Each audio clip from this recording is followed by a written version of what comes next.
Welcome to the deep dive. Today, we're plunging headfirst into a book that, well, it's really shifted how millions think about money, but it's also stirred up quite a bit of controversy along the way. That's right. We're talking about Rich Dad, Poor Dad by Robert T. Kiyosaki. Came out back in 1997. A classic in many ways. Definitely. And at its core, the book paints this really vivid picture, contrasting two father figures, their mindsets, their financial habits. Yeah, you've got the rich dad, who was actually his best friend's father, portrayed as this savvy investor and entrepreneur. Right. And then there's poor dad, his biological father, highly educated, but, struggled financially. That contrast is really central to the whole book. It really is. So our mission today, what we want to do is pull out the key insights, the big ideas from this book. We'll look at why it struck such a chord, its huge appeal, but also importantly take an honest look at the criticism. Need that balance. Exactly. So you can figure out what makes sense for you, what you want to take away for your own financial path. Sounds like a plan. Okay, so let's kick this off. One of the first, maybe provocative ideas Kiyosaki throws out there is just how crucial financial education is. Why does he hit that so hard right from the start? Well, it's fascinating because it really questions, the foundations of how we're usually taught about money. Kiyosaki basically argues that schools, they're great for academic skills, professional training. Sure, usual stuff. Right. But they mostly miss the boat on financial literacy, how money actually works. And he says this creates a real problem. You can be brilliant in your job, highly skilled, but financially illiterate. And that kind of keeps people stuck, Trading time for money, not really building wealth. So it's like a hidden barrier almost. Exactly. He sees it as a fundamental block to financial freedom for so many people, and they might not even realize it's happening. That really sets the stage. And building on that, probably the most famous idea from the book is his whole take on assets versus liabilities. Oh yeah, that's huge. It sounds simple, but the way he defines it catches people off guard, doesn't it? Could you break that down? Especially the part about, say, your own home. Right. And this really makes you pause and think, how do you view your own spending? Kiyosaki's core idea is pretty stark. Rich people, he says, acquire assets. And his definition is key. Assets put money in your pocket. Okay, in your pocket. Yep. While the poor and middle class, they tend to acquire liability, things that take money out of your pocket. So the opposite. Exactly. And the classic example, the one everyone talks about, is your personal home. Yeah. Most people think, it's my biggest asset. Yeah. But Kiyosaki flips that. He says, unless it's generating income for you, like a rental property, it's actually a liability because you've got the mortgage, the taxes, upkeep. It's constantly taking cash out of your pocket. Wow. Yeah. That really does change how you look at things. It fundamentally reframes what we think makes us wealthy. It's about cash flow, not just ownership. So it's not just what you own, but whether it's like feeding your bank account or draining it. Precisely. And this whole book really, it hinges on that stark difference between the rich dad and poor dad mindsets. It's not just actions, but their entire way of thinking. Absolutely.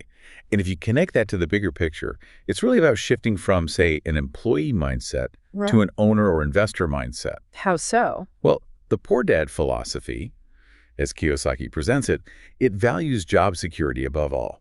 Saving money carefully, climbing the corporate ladder. A traditional path. The traditional path, exactly, for that steady paycheck. Yeah. But the rich dad philosophy, it champions financial independence. It's about actively investing, thinking like an entrepreneur.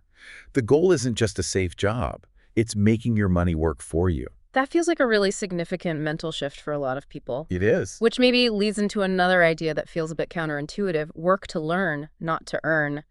In a world so focused on degrees and career ladders, how practical is that? Especially when, bills need paying. That's a really fair question. It definitely pushes against conventional wisdom.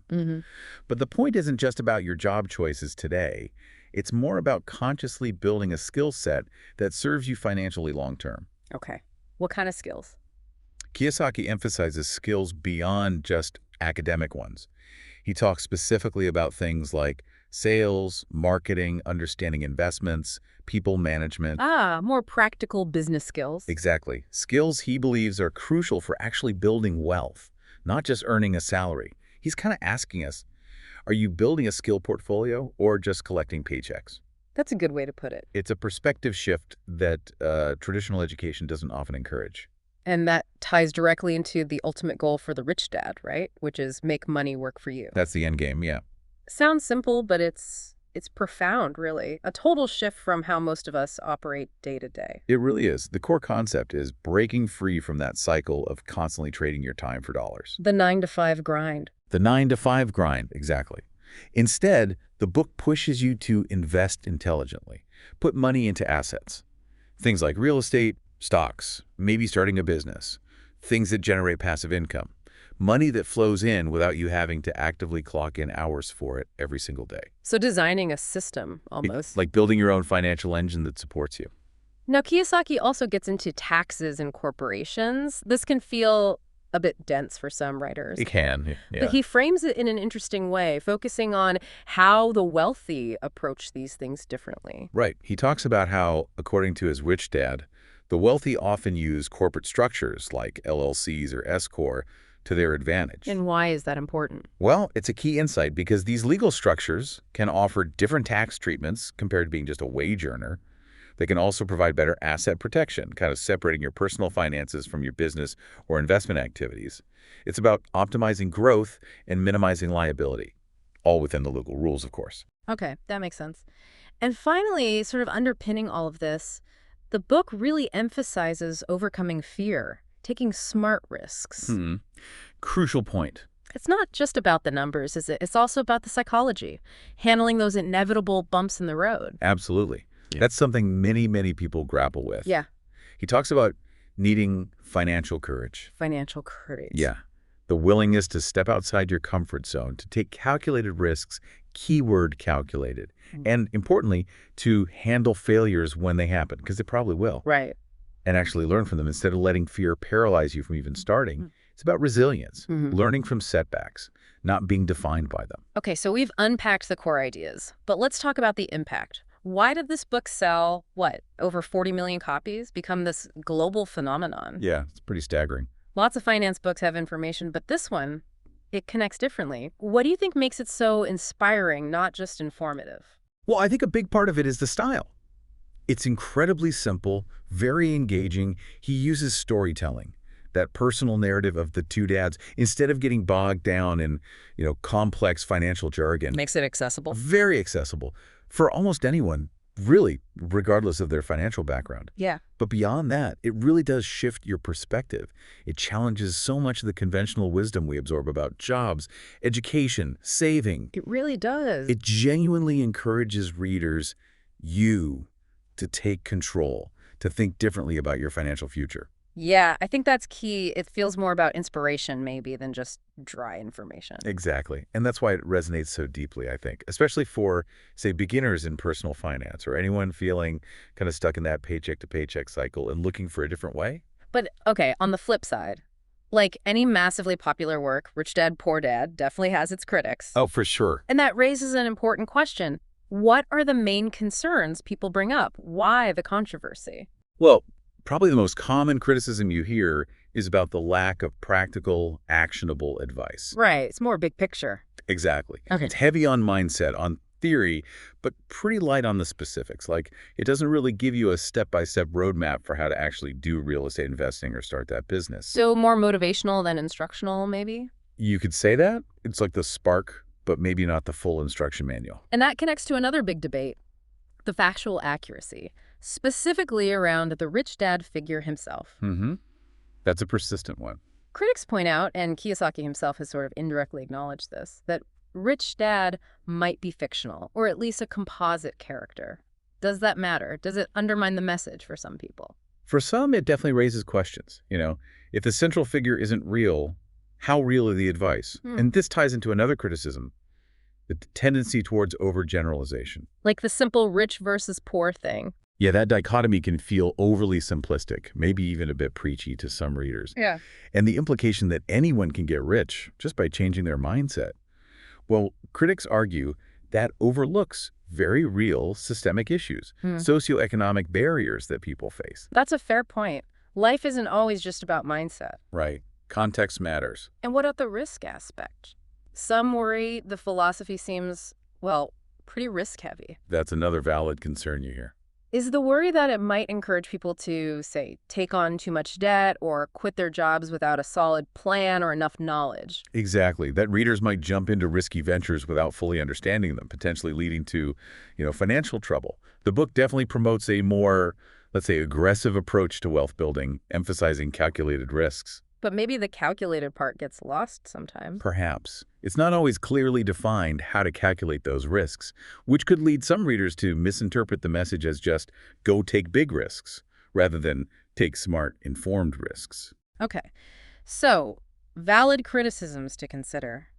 But despite all that, you really can't deny the book's enormous impact. It changed conversations. Absolutely. No question about it. It's a global bestseller, translated into dozens of languages, 40 million copies. Right. The numbers speak for themselves. And it launched a whole industry, didn't it? It really did. An entire franchise spun out of it. More books, games, seminars, courses. Though some of those have also drawn criticism, right? Yeah, that's true. Some of the later spin-offs have been criticized for being maybe overly expensive or more promotional than educational, perhaps diluting the original message a bit. Still, you have to say one huge legacy is just bringing personal finance into the mainstream conversation. Definitely. It raised awareness about financial literacy massively. It got countless people just thinking differently about money, maybe for the first time. So who is this book really for then, when you boil it down? And who might want to look elsewhere? Good question. I'd say it's fantastic for beginners in personal finance, high school, college students maybe, anyone feeling stuck in that 9-to-5 rut. People looking for that mindset shift. Exactly. Or just needing a big dose of inspiration to think about money differently. It's a great starting point for that. Right. But if you are looking for concrete, detailed investment strategies or like a step-by-step guide on how to build a specific type of business, This isn't it. this probably isn't the book for that. Yeah. You'll need to go deeper, find more specific resources. Like we said, it's often the spark, not the whole fire. Okay. So wrapping this up, we've taken a real deep dive into Rich Dad, Poor Dad. We've explored its core ideas, its undeniable inspirational power, and also looked squarely at the controversies and criticisms surrounding it. Covered a lot of ground. We did.